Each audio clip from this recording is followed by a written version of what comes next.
The hours late, should go to bed. Near midnight, I believe.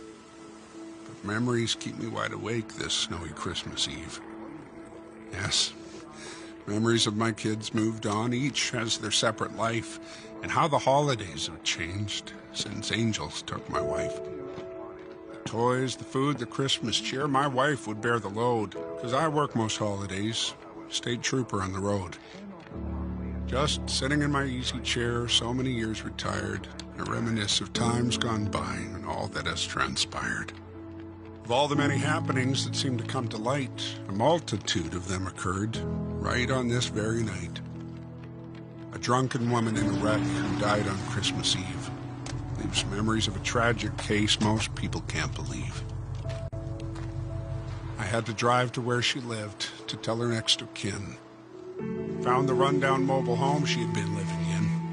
The person answering the door I still recall today, a little girl about 4 years old. She said, "I'm Sue McKay." I asked her if her dad was home and felt the longest pause.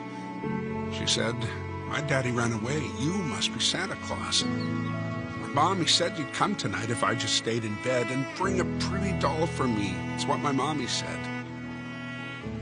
Broke the rules that Christmas Eve, did not call child's care. I merely put her in a room, and that I couldn't bear. I picked her up, took her home. My wife tucked her in bed, wrapped a pretty doll for her, just like Mommy said.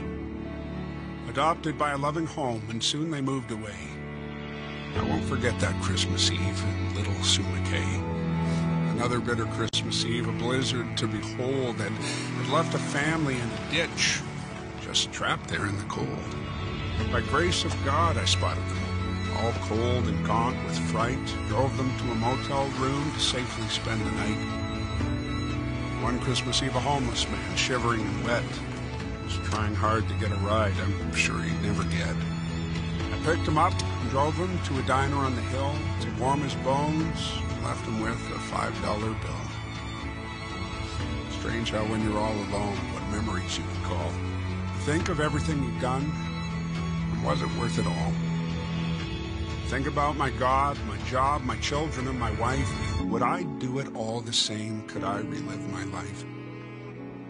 Then comes a knock upon my door. This late, who could it be? A neighbor, or has Santa Claus come to visit me? The figure standing in the cold gives me a sudden fright. A trooper with that solemn look. Dear God, who's died tonight? Flashing back to bygone years, how I'd often stood on someone's porch to bring them news, and it was never good. Is this how life gets back at me for misery I've induced? Or pain I've caused some other folks has now come home to roost? But looking in the trooper's eyes, my mind is in a whirl. I see a pleasant countenance. The trooper is a girl. She smiled and reached to shake my hand, and silence wasn't broke till a tear rolled down her cheek, and then she softly spoke. "I'm sure you don't remember me, but thought I'd stop and say, God bless you on this Christmas Eve.